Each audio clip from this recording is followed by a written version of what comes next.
ಎಲ್ಲರಿಗೂ ಸ್ವಾಗತ. ಇವತ್ತು ನಾವು ಒಂದು ಆರೋಗ್ಯಕರವಾದ ಮೆಂತೆ ಉಂಡೆ ಮಾಡೋದು ಹೇಗೆ ಅಂತ ನೋಡೋಣ ಬನ್ನಿ.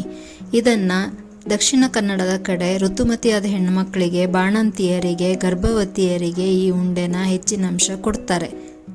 ಹಾಗಂತ ಬೇರೆಯವ್ರು ಯಾರು ತಿನ್ನಬಾರ್ದು ಅಂತ ಏನೂ ಇಲ್ಲ, ಆದರೆ ಮೊದಲಿನ ಆದ್ಯತೆ ಅವರಿಗೆ ಮಾತ್ರ. ಇದರಲ್ಲಿ ಮೆಂತೆ ಇರೋದ್ರಿಂದ ಬಾಣಂತಿಯರಿಗೆ ಮಗುವಿಗೆ ಹಾಲು ಉಣಿಸ್ಲಿಕ್ಕೆ ಹಾಲು ವೃದ್ಧಿಸುತ್ತೆ ಅಂತ ಇದನ್ನು ಕೊಡ್ತಾರೆ. ಋತುಮತಿಯಾದ ಹೆಣ್ಮಕ್ಳಿಗೆ ಆ ಸಮಯದಲ್ಲಿ ದೇಹನ ತಂಪಾಗಿಟ್ಕೋಬೇಕು ಅಂತ ಇದನ್ನು ಕೊಡ್ತಾರೆ. ನೋಡಿ, ಇವಾಗ ನಾನು ಅಳತೆಗೋಸ್ಕರ ಈ ಲೋಟನ ಬಳಸಿದ್ದೀನಿ ಮೆಂತೆ ಮಾಡಲಿಕ್ಕೆ. ನೋಡಿ, ನಾನು ಮುಂದೆ ಈ ಲೋಟದ ಅಳತೆಯಲ್ಲೇ ಎಲ್ಲ ಮೆಜರ್ಮೆಂಟ್ಸ್ನು ಹೇಳ್ತಾ ಹೋಗ್ತೀನಿ ನಿಮಗೆ. ಮೊದಲಿಗೆ ನಾವು ಈ ಲೋಟದ ಅಳತೆಯಲ್ಲಿ 2 ಲೋಟ ಗೋಧಿ ಹಿಟ್ಟನ್ನು ತಗೊಳ್ಳೋಣ. ಆಮೇಲೆ 1 ಲೋಟ ಹೆಸರುಬೇಳೆ, ಅರ್ಧ ಬಟ್ಲು ಒಣ ಕೊಬ್ಬರಿ, ಹಸಿ ಕೊಬ್ಬರಿನೂ ಬೇಕಾದರೆ ತಗೋಬೋದು,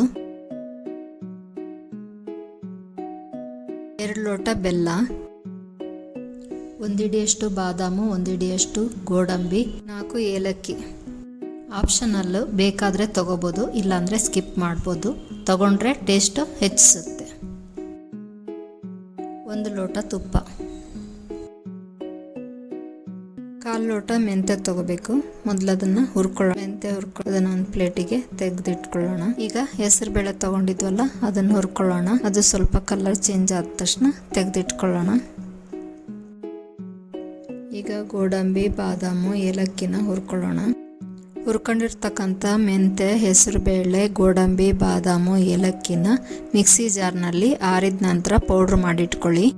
ಪೌಡ್ರ್ ಆದ ನಂತರ ಒಲೆ ಹಚ್ಕೊಂಡು ಬಾಣಲೆಯನ್ನು ಇಡೋಣ. ಇಟ್ಬಿಟ್ಟು ಅದಕ್ಕೆ ತುಪ್ಪನ ಹಾಕ್ಬಿಟ್ಟು ಅದು ಸ್ವಲ್ಪ ಬಿಸಿ ಆಗಲಿ. ಬಿಸಿ ಆದ ನಂತರ ಮೊದಲಿಗೆ ಕಾಯಿ ತುರಿಯನ್ನು ಅಂದರೆ ಒಣ ಕೊಬ್ಬರಿಯನ್ನು ಮೊದಲಿಗೆ ಹಾಕಿ ಸ್ವಲ್ಪ ಬಿಸಿ ಮಾಡ್ಕೊಳ್ಳೋಣ. ಅದು ಬಿಸಿ ಆದ ನಂತರ ಅದಕ್ಕೆ ಗೋಧಿ ಹಿಟ್ಟನ್ನು ಹಾಕೋಣ ಮೊದಲಿಗೆ. ಯಾಕಂದರೆ ಗೋಧಿ ಹಿಟ್ಟನ್ನು ನಾವು ಹುರ್ಕೊಂಡ್ರಲ್ಲ, ಅದಕ್ಕೆ ಈಗಲೇ ಅದನ್ನು ಹಾಕಿಬಿಟ್ಟು ಸ್ವಲ್ಪ ಹುರ್ಕೊಳ್ಳೋಣ. ಹುರ್ಕೊಂಡ ನಂತರ ಒಲೆ ಆಫ್ ಮಾಡಿಬಿಟ್ಟು ಹೆಸರುಬೇಳೆ ಪೌಡ್ರ್ ಮಾಡ್ಕೊಂಡಿದ್ವಲ್ಲ ಅದನ್ನು ಹಾಕ್ಕೊಂಬಿಟ್ಟು ಮಿಕ್ಸ್ ಮಾಡ್ಕೊಳ್ಳೋಣ. ನಂತರದಲ್ಲಿ ಬೆಲ್ಲನ ಹಾಕ್ಕೊಂಬಿಟ್ಟು ಚೆನ್ನಾಗಿ ಮಿಕ್ಸ್ ಮಾಡ್ಕೊಳ್ಳೋಣ. ಈ ಪೌಡ್ರನ್ನೇ 2-3 ಸ್ಪೂನು ತಿನ್ಬೋದು ಡೈಲಿ, ಇಲ್ಲಾಂದರೆ ಈ ರೀತಿ ಉಂಡೆ ಮಾಡ್ಕೊಳ್ಳಿ, ಚೆನ್ನಾಗಿರುತ್ತೆ. ದಿನ ಒಂದೊಂದು ಉಂಡೆನ ತಿನ್ಬೋದು. ನೋಡಿ, ಈಗ ನಮ್ಮ ಆರೋಗ್ಯಕರ ಉಂಡೆ ರೆಡಿ ಆಯಿತು. ಇದು ವಿಡಿಯೋ ನಿಮ್ಗೆ ಇಷ್ಟ ಆಗಿದ್ದರೆ ದಯವಿಟ್ಟು ನನ್ನ ಚಾನಲ್ನ ಸಬ್ಸ್ಕ್ರೈಬ್ ಮಾಡ್ಕೊಳ್ಳಿ.